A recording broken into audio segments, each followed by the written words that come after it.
दोस्तों आज की इस कहानी में एक पत्नी अपने प्रेमी के साथ मिलकर अपने ही पति की हत्या करा देती है। हेलो नमस्कार साथियों, मैं केशव सैनी आपके सामने एक नई स्टोरी लेकर आया हूँ। दोस्तों आज की जो कहानी है वो है चित्रकूट की। उत्तर प्रदेश में एक ज़िला पड़ता है चित्रकूट, और उस ज़िले में एक थाना पड़ता है भरतपुर, और उस थाना क्षेत्र में एक गांव पड़ता है रसीम फाटा पूर्वा। उस गांव का रहने वाला एक व्यक्ति होता है जिस व्यक्ति का नाम होता है राम बाबू। दोस्तों उस व्यक्ति का नाम राम बाबू होता है और उनकी आयु लगभग 40 वर्ष होती है। दोस्तों जो राम बाबू होते हैं इनके पिताजी का नाम रामशरण होता है। जो राम बाबू होते हैं इनकी जो पत्नी होती है उनका नाम सबिता पटेल होता है। शादी होने के पश्चात सब कुछ ठीक चल रहा था। इस घटना से लगभग 1 साल पहले जो उनकी पत्नी होती है जिसका नाम होता है सबिता का एक व्यक्ति के साथ प्रेम प्रसंग शुरू हो जाता है। दोस्तों उस व्यक्ति का नाम होता है इलियास। जो इलियास होता है, इलियास के पिताजी का नाम यासीन खान होता है।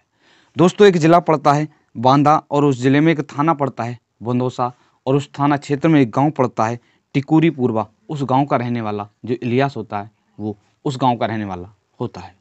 दोस्तों उनका प्रेम प्रसंग शुरू हो जाता है, मगर जो राम बाबू होते हैं उनको पता नहीं चलता है। इस घटना से लगभग 5 या 6 महीने पहले जो इलियास होता है वो सबिता के साथ एक फ़ोटो फेसबुक पर डालता है। दोस्तों जब इस फ़ोटो को जो राम बाबू होते हैं उनके गांव वाले फेसबुक पर देखते हैं तो वो राम बाबू को उस फ़ोटो को दिखाते हैं और उसके बारे में बताते हैं। दोस्तों राम बाबू उस फ़ोटो को देखने के पश्चात वो अपनी पत्नी को डांटते हैं और समझाते हैं, मगर उनकी जो पत्नी होती है वो फिर भी नहीं मानती है। उनकी पत्नी को ये बात काफ़ी बुरी लगती है। दोस्तों जो राम बाबू होते हैं वो अपनी पत्नी का प्रेमी से मिलना जुलना भी बंद कर देते हैं। दोस्तों एक दिन उसका जो प्रेमी होता है जिसका नाम होता है इलियास, वो उनके गाँव में भी घूमने के लिए आता है। दोस्तों जो राम बाबू होते हैं वो उसे पकड़ लेते हैं और समझाते हैं और डांटते हैं। दोस्तों ये बात जो इलियास होता है उसको काफ़ी बुरी लगती है, और इसके पश्चात दोस्तों जो राम बाबू होते हैं वो आए दिन अपनी पत्नी से इसी बात को लेकर झगड़ा किया करते थे। दोस्तों उसकी जो पत्नी होती है वो अपने पति से इतनी परेशान हो जाती है कि वो अपने प्रेमी के साथ मिलकर अपने ही पति को मारने की प्लानिंग बनाती है। दोस्तों इधर उसका जो पति होता है, जब राम बाबू होते हैं वो उसको वहाँ पर डांटते हैं तो उसको भी काफ़ी बात बुरी लगती है, वो भी गुस्से में था। इधर उसकी जो पत्नी होती है वो अपने प्रेमी से कहती है कि आप किसी भी तरह मेरे पति की हत्या करो और जो हमारे प्रेम प्रसंग के बीच में जो बांधक बनना है इसको हटाओ।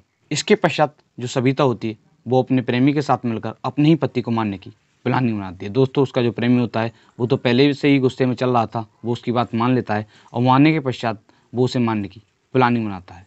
दोस्तों वो इस प्लान में 3 अन्य लोगों को भी शामिल कर लेता है, जिसमें एक व्यक्ति का नाम होता है फैजाल, जिसके पिताजी का नाम होता है अमता जो निवासी टिकोरी होता है, और एक उसका भाई होता है जिसका नाम होता है बरकत अली, और तीसरा व्यक्ति होता है जिसका नाम होता है ललित पुत्र फूलचंद। उसको भी शामिल कर लेता है और शामिल करने के पश्चात वो उसे मारने की प्लानिंग बनाते हैं। दोस्तों इधर इस घटना से लगभग कुछ दिन पहले जो सबिता होती है वो अपने मायके चली जाती है। वो 17 फरवरी सन 2024 को अपने पति को फ़ोन करती है और बात करती है, तो उसका पति कहता है कि आज घर के लोग कहीं पर गए हुए हैं, आज मैं घर पर अकेला हूँ। दोस्तों वो इसके बारे में अपने प्रेमी को बताती है उसको और कहती है कि आज मौका है, आज जो मेरे पति हैं वो घर पर अकेले हैं। दोस्तों वो उसकी बात मान लेता है और मानने के पश्चात 17 फरवरी सन 2024 की रात लगभग 1:30 या 2 बजे के समय वो अपने आरोपियों को लेकर उनके घर पर पहुंच जाते हैं। दोस्तों वो उनके घर पे पीछे से किसी दरवाजे से चढ़ जाते हैं और चढ़ने के पश्चात जिस कमरे में जो राम बाबू होते हैं सो रहे थे वो उस कमरे में जाते हैं, और जाने के पश्चात वो गोली मारकर उसकी हत्या कर देते हैं। हत्या करने के पश्चात जो तमंचा होता है वो उसको एक खेत में दुबका देते हैं, और इसके पश्चात वो वहाँ से फरार हो जाते हैं। इसके पश्चात 18 फरवरी 2024 की सुबह जो राम बाबू के परिवार वाले होते हैं वो देखते हैं कि जो राम बाबू हैं वो अभी क्यों नहीं उठे हैं। दोस्तों वो दरवाजे पर खड़खड़ाते हैं, और इसके पश्चात जब वो नहीं उठता है, जब उसको कोई जवाब नहीं मिलता है, तो वो बाहर से झांक कर देखते हैं तो पता चलता है कि अंदर जो राम बाबू होते हैं उनका शव खून से लथपथ पड़ा हुआ होता है। इसके पश्चात वो इसकी सूचना जो पास में ही पुलिस थाना होता है उनको देते हैं। दोस्तों सूचना मिलते ही जो पुलिस होती है वो मौके पर पहुंच जाती है, और वहाँ पर मौके पर ही सीओ हर्ष पांडे सहित जो काफ़ी पुलिस बल के साथ वो वहाँ पर पहुँच जाते हैं। पहुँचने के पश्चात जो राम बाबू का शव होता है उसको बरामद कर लेते हैं, और बरामद करने के पश्चात जो उसके परिवार वाले होते हैं उनसे पूछताछ करते हैं। दोस्तों वो बताते हैं कि हम तो कहीं पर प्रोग्राम में गए हुए थे, इस कारणवश घर पर जो राम बाबू थे वो अकेले थे। दोस्तों जो पुलिस होती है वो अज्ञात लोगों के खिलाफ मुकदमा दर्ज कर जो राम बाबू का शव होता है उसको पोस्टमार्टम के लिए भेज देती है। इसके पश्चात जो पुलिस होती है वो जांच करना शुरू कर देती है। पुलिस को जांच के दौरान पता चलता है कि उनकी जो पत्नी होती है जिसका नाम होता है सबिता, सबिता का एक व्यक्ति के साथ प्रेम प्रसंग चल रहा था। दोस्तों जो पुलिस होती है वो शक के आधार पर उस व्यक्ति को गिरफ्तार कर लेती है और गिरफ्तार करने के पश्चात उससे पूछताछ करती है तो वो इस जुर्म को कबूल कर लेता है और पूरी कहानी के बारे में बताता है। इसके पश्चात जो पुलिस होती है वो उसकी पत्नी जिसका नाम होता है सबिता, सबिता को भी गिरफ्तार कर लेती है और इसके पश्चात जो अन्य आरोपी होते हैं उनको भी गिरफ्तार कर लेती है। एसओ अरुण कुमार सिंह ने बताया कि पुलिस ने 28 फरवरी सन 2024 को इस केस का खुलासा कर दिया है।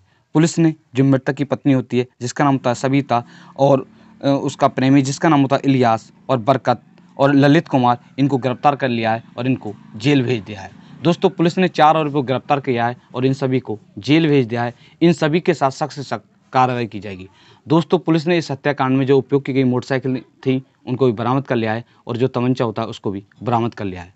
दोस्तों आज की कहानी को सुनाने का उद्देश्य आपको परेशान करना नहीं है, सिर्फ आपको जागरूक करना है कि आज हमारे देश में किस तरह का जो माहौल है वो चल रहा है। दोस्तों आज की इस कहानी में एक पत्नी ने अपने प्रेमी के साथ मिलकर ही अपनी पति की हत्या कर दी। दोस्तों इस कंजूसनी पत्नी या कह सकते हैं दोस्तों आप इस पत्नी के लिए एक कमेंट जरूर करें। दोस्तों अगर आप हमारे यूट्यूब चैनल पर पहली बार आए हैं तो चैनल को सब्सक्राइब करें, वीडियो को लाइक करें और शेयर करें। दोस्तों आज की कहानी को मैंने पढ़कर तैयार किया है Dainik Jagran news, Dainik Bhaskar news, Amar Ujala news और हिंदुस्तान न्यूज़ और अमृत विचार न्यूज़, इन सभी न्यूज़ से मिलकर इस कहानी को तैयार किया है जिसका लिंक आपको वीडियो के डिस्क्रिप्शन में मिल जाएगा। तो दोस्तों मिलते हैं नेक्स्ट कहानी के साथ, बने रहिएगा हमारे चैनल पर।